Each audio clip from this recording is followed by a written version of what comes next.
that's an enormous concentration of corporate power.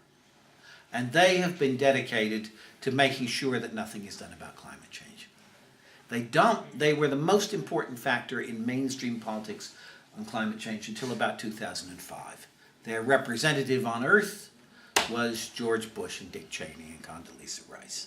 And they still want to do nothing, but they are, they're much more defensive about it now, much harder to find, more underground.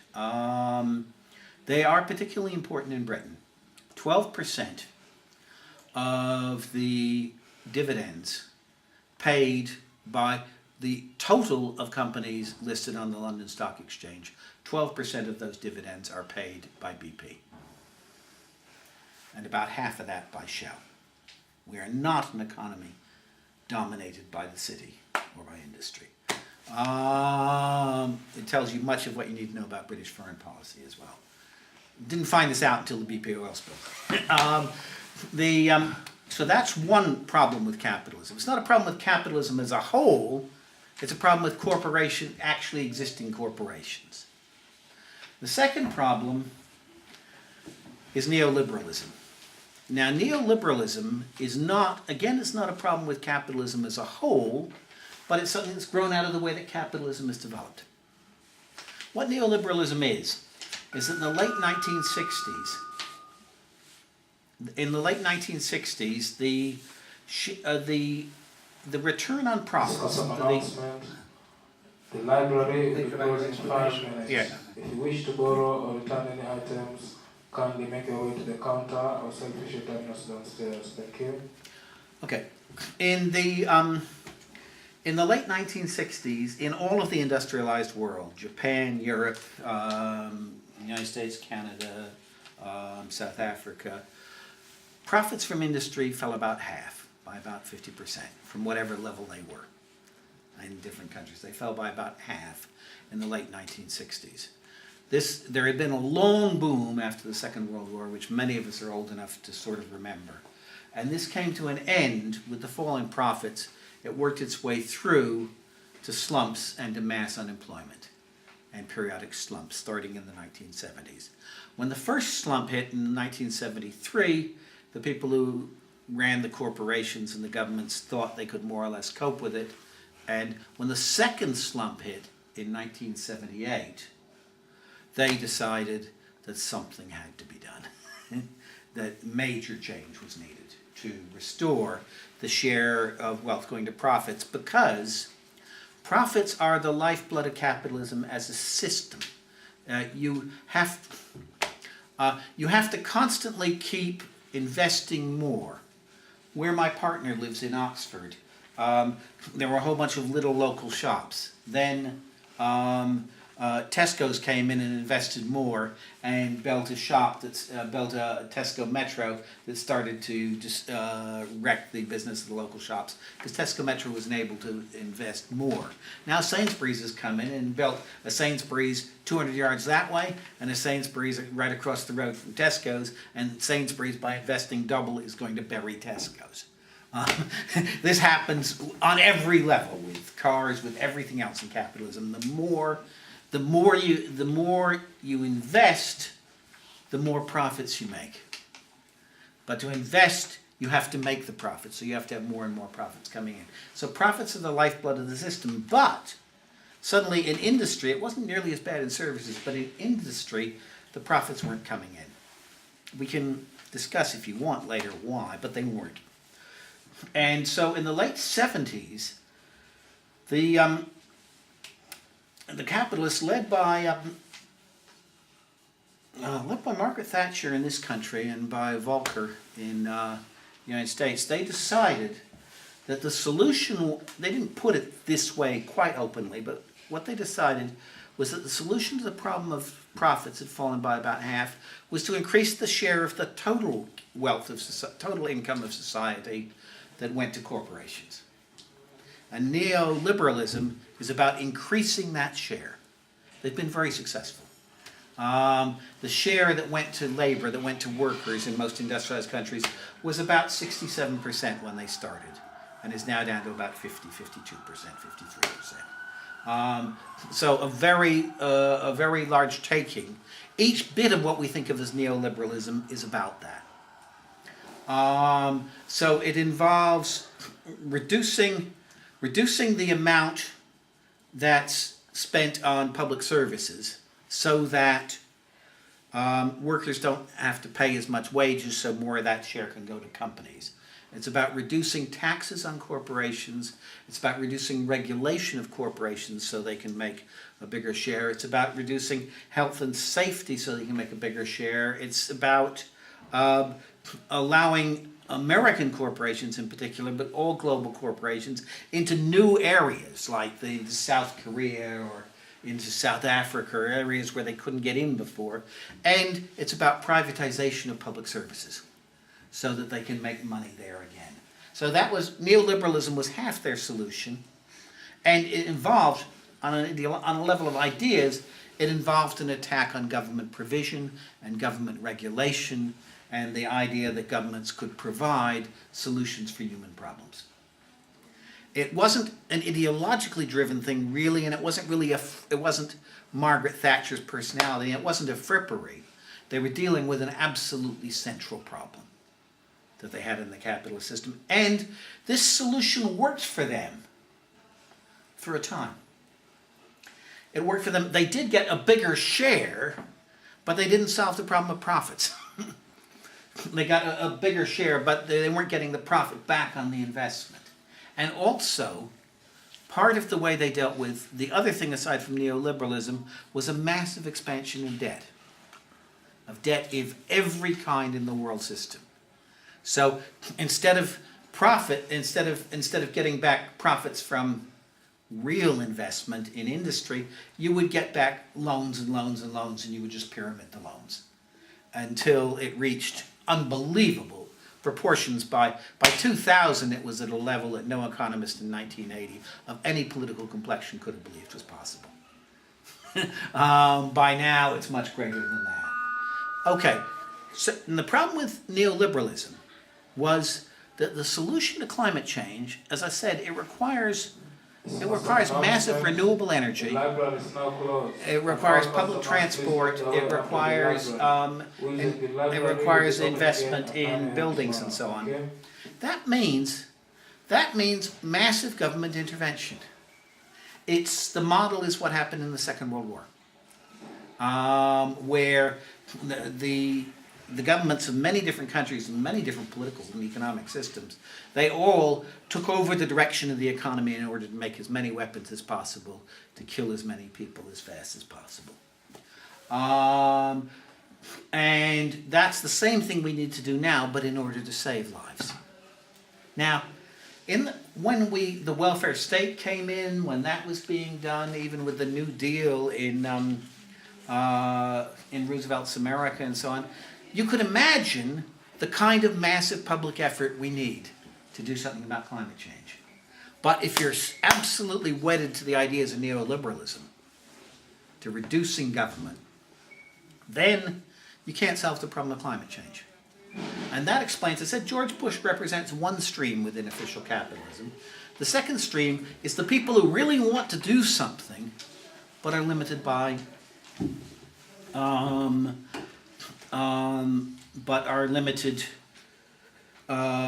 by neoliberalism. And if you look at until very recently, the main figures in climate politics were politicians of the center right. People like Blair, Gore, Schwarzenegger, Sarkozy, Merkel. Serious politicians of the center right who speak for the interest of corporations, who understand what the problem of climate change is, because they listen to the same scientists we listen to, and who are speaking to people who, capitalists don't want to destroy the world. They own the world. They don't want to destroy it. It makes no sense for them. But they're trying to do it, they're trying to fix the problem within the limits of neoliberalism and the market, and without massive government intervention. That's what the Kyoto Protocol was. And it was a real attempt to solve the problem, one that didn't work because it was stuck by the limits of the market. But it's not that they're being evil, it's that they're stuck there because they're coping on the economic level with a real problem about profits. Okay. The third thing about capitalism is different again and goes more to the nature of the beast. And that's that I said profits are the lifeblood of capitalism, but profits are the lifeblood within competition. Each bit of capitalism is competing with the other bits. So the corporations are competing with each other. On a national level, you have alliances of corporations who are competing with other alliances of corporations in other countries. And each of those has to make more, each of those competing bits has to make more profits, to invest more profits, to grow more. Each of them is competing with each other, but they're competing with each other in a situation where the only possible solution to climate change is cooperation. And cooperation between different governments who are in competition with each other. This problem, which is the most deep-seated one, grew acute when we had the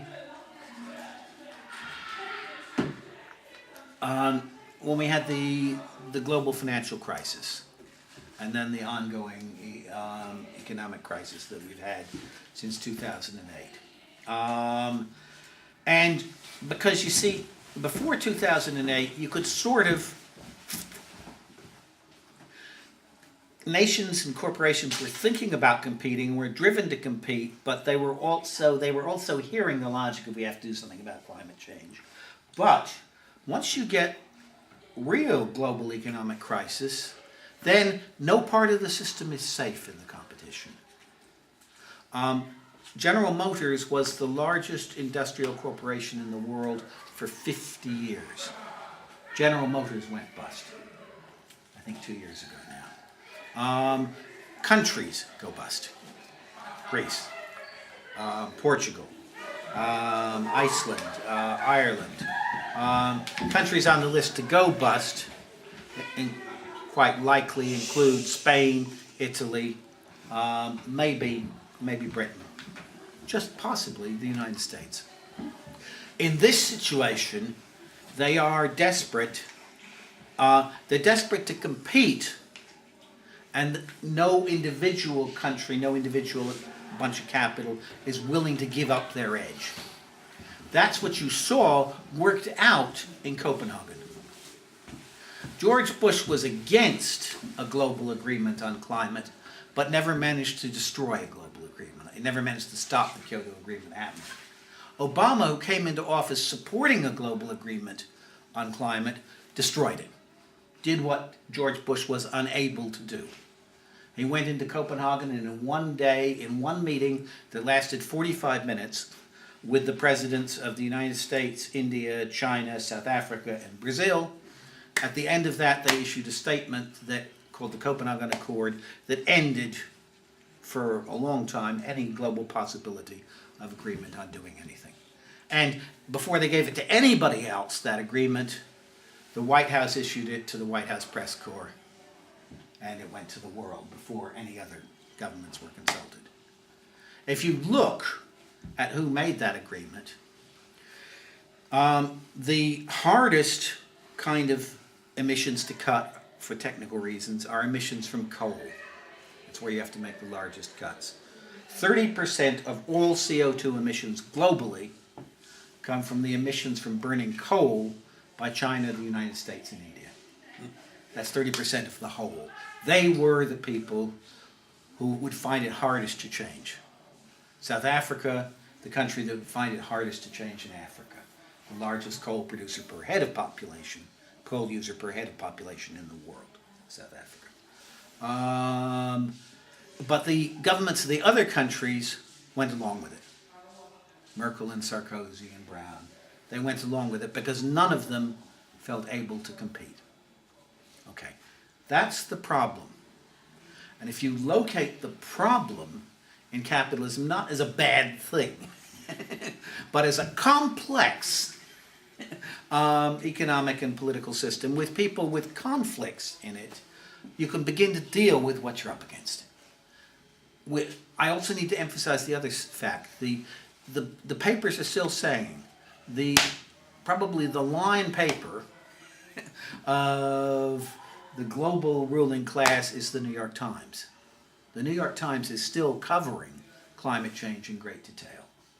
The New York Times this week began a series spread over several days explaining to their readers why climate change, a lot of recent studies have come together to say that climate change is reducing the amount of food, particularly food grains, available to the world. That it looks like we're facing cuts of 20% in the amount of food grain available, which will mean, or has already meant, close to a doubling in the price of food grains, which is one of the things that's powering the uprisings in Yemen and Tunisia and Egypt, that life is no longer, in Burkina Faso and Swaziland and Syria and Pakistan. It's no longer possible. But that has very serious implications for capitalist control of the world. So they haven't stopped wanting to do something about it. There is still very much an argument going on at the top in the world. A kind of a desperate argument about doing something about it. That's why it remains on in our newspapers and our television and so on. That hasn't stopped. Okay, the last bit of Marxism is who can change the world? Who can change this situation? And you'll be astonished to know that as a classical Marxist, I thought maybe the working class. And I'll tell you why. You see, we've been working with climate change. Climate change is an environmental issue. It is an environmental issue. And so it came into the environmental world, and the explanations we got of it were the explanations that fitted how environmentalists by and large saw the world. So there are explanations about how everything is interrelated, the whole of the world is interrelated in an ecological web, but there are also explanations that emphasized giving up, sacrifice, having less. The trouble with this is that we can't build a movement on the scale we need to on the basis of that kind of sacrifice. We need to develop a large movement, a really large movement, because for the reasons I've given, lobbying the governments isn't going to help.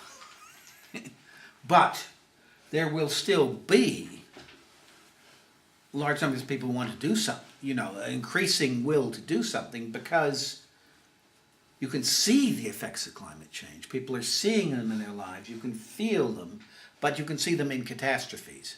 Everybody in Pakistan is waiting for the floods if they come this summer as they did last year. I don't know if you know about the details, but they were terrible. People in climate change know. People in Pakistan know it's climate change.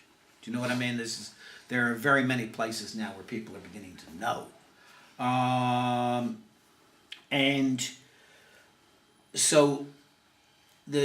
also the scientists have remained, after Copenhagen, the NGOs and so on they're into lobbying governments, so when the governments kind of moved right, the NGOs sort of moved right with them and said international agreement is not possible and so on, but the scientists who count the numbers have remained absolutely solid in saying that something must be done. So so the question is, who can we mobilize to do something about this? The environmental movement isn't big enough, isn't strong enough. It's big enough. The environmental movement, it's a ghetto. It's a ghetto of mostly well-to-do people, mostly in northern industrialized countries, mostly white. It's a big enough ghetto to save the whales and many other things. It's not a big enough ghetto to take on climate change. But the working class is big enough. And the problems that the fact that it's gotten more difficult for governments to solve this problem because of the economic crisis makes arguing for a solution among larger groups of people and not the government easier. Because what we face in much of the world now is mass unemployment. Mass unemployment that even with the kind of economic recovery we're going to face, the mainstream economists think that we may get back to where we were 3 years ago with unemployment by 2019, at which point we'll hit another one. We're going to have mass unemployment for a long time and a rising price in food. And in that situation, we've got an awful lot of people who really need a job. Secondly, the arguments for the market are much less strong than they were. The arguments of neoliberalism, the arguments that the market is the only solution, that governments can't do things, that was an argument that actually most people sort of believed in their heads. Not that it wouldn't be good if governments did things, but that you couldn't fight the market, that idea. That idea is much weaker since the financial crisis.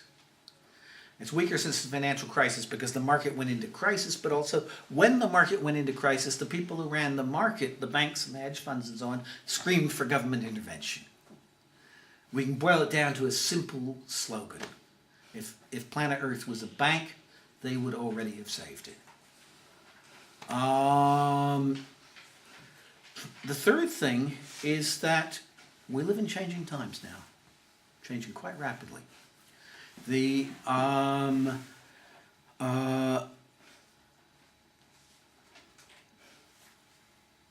I said that the dominant idea was you can't fight the market, the dominant idea, not just in this country, but in most countries in the world that lies behind that, has been an idea that ordinary people can't change the world. I come from a generation that grew up in the 60s and the 70s with perhaps delusions about our ability to change the world, but a very widespread acceptance that it was possible. The truth is sometimes it's possible, sometimes it's not. You try it and you see. But that truth was replaced in the 80s and the 90s by an equally dogmatic thing that said, no, you can't. It's impossible ever to change anything. What we're seeing now is people beginning to change the world. Our side, we won in Yemen this week. We won. And we've been winning. And at great cost, it's true, a lot of people dead, but we've been winning. But what we saw, particularly what we saw in Egypt, was suddenly people were able to change the world. Very, very large numbers of ordinary people moving together. People have been generalizing out from that. Not only in, obviously Syria, obviously Yemen and so on, but in Wisconsin. What they did in Wisconsin was, in reaction to what they saw people had done in Egypt, the teachers who didn't like the new union law that would draw union recognition from them in Wisconsin were in a place where all strikes by teachers are illegal. So their union, knowing it would be illegal to strike, instructed all of the teachers in Wisconsin to become sick. So all the teachers in Wisconsin became sick on the same day. Couldn't go into work, but were luckily still well enough to go down and occupy the state